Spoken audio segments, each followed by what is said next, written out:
ముఖం బిందుం కృత్వా కుచయుగమధస్తస్య తదధో హరార్థం ధ్యాయేద్యో హరమహిషితే మన్మథకలాం ససధ్యః సంక్షోభం నయతి వనితా ఇత్యతి లఘు త్రిలోకీమప్యాసు భ్రమయతి రవీందుస్తనయుగాం.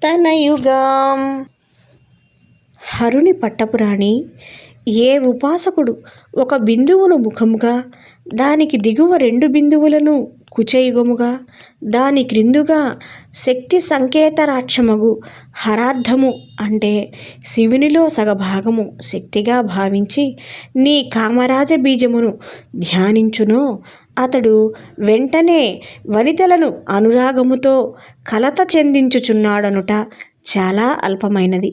ఎందుకంటే సూర్యచంద్రులే చనువుగా కలిగిన ముల్లోకాలనే అతడు భ్రమింపజేయుచున్నాడు.